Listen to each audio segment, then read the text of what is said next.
கிறிஸ்துவுக்குள் பிரியமானவர்களே, இந்த காலை நேரத்திலும் ஆண்டவராகிய இயேசு கிறிஸ்து நாமத்தினால உங்களுக்கு வாழ்த்துதலை தெரிவித்துக் கொள்கிறோம். இந்த நாளிலும் கர்த்தர் நம்மளோடு பேசுகிற வார்த்தையானது எசாயா 26 வசனம். உம்மை உறுதியாய் பற்றி கொண்ட மனதை உடையவன் உண்மையே நம்பி இருக்கிறபடியால் நீர் அவனை பூரண சமாதானத்தோடு காத்து கொள்வீர். ஆம் சகோதர சகோதரிகளே, அவரையே நம்ம உறுதியா பற்றி கொள்ளணும். நம்மளுக்கு வர்ற உபத்திரவம், நிந்தை, அவமானம், கஷ்டங்கள், வறுமை, கடன் பிரச்சனை, மற்றவங்க நமக்கு எதிரா நம்மளுக்கு விரோதமா பேசுகிற பேச்சுகள், நமக்கு எதிரா செயல்படுத்துகிற செயல்கள் எல்லாமே நம்மளை கலங்க பண்ணினாலும் அந்த நேரத்திலும் நம்ம கர்த்தராகிய ஆண்டவராகிய இயேசு கிறிஸ்துவ உறுதியான மனதுடன அவரை பற்றி கொள்ளணும்.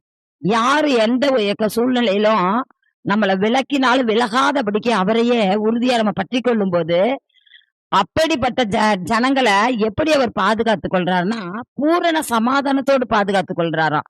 பூரணமான சமாதானம், இடையில நின்று போகாத சமாதானம், கொஞ்ச நாளையில அப்படியே நிலைத்து நிற்காத சமாதானம் இல்ல. ஏன்னா இறுதி வர, ஜீவனுள்ள நாட்கள் வர அவர் கொடுக்கிற சமாதானத்தோட அந்த மனுஷனை காப்பாற்றி கொள்கிறவரா காத்து கொள்கிறவரா இருக்கிறாராம்.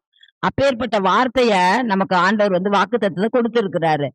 இதே மாதிரிதான் நம்மளோட காரியங்கள்லயும் நம்மளோட நிந்தை, அவமானம், மற்றவங்க நமக்கு விரோதமா எழும்புகிற ஒரு செயல்களுக்கு எல்லாத்த வெற்றிலும் கர்த்தரையே நம்ம அவர் மேலே பற்றுதலா இருந்துக்கணும். நம்ம அவங்களோட எதிர்த்து போராடக்கூடாது.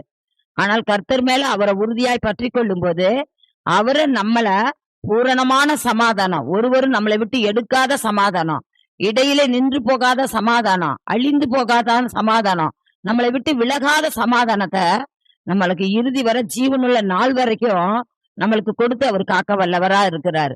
அப்படியே நாமும் அதே மாதிரி கர்த்தரையே இறுக பிடித்து உறுதியா பற்றி கொள்ள மனதுடையதா இருப்போம். செபிப்போமாக. அன்பின் பரலோக பிதாவே, இந்த நாளுக்காக நமக்கு நன்றி செலுத்துகிறோம்.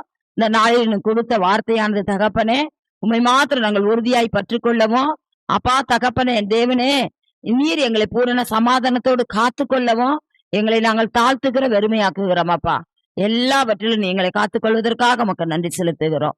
இயேசு கிறிஸ்து நாமத்தினால கேட்கிறோம். ஜெபங்கள் ஜீவனுள்ள நல்ல தகப்பனே, ஆமென்.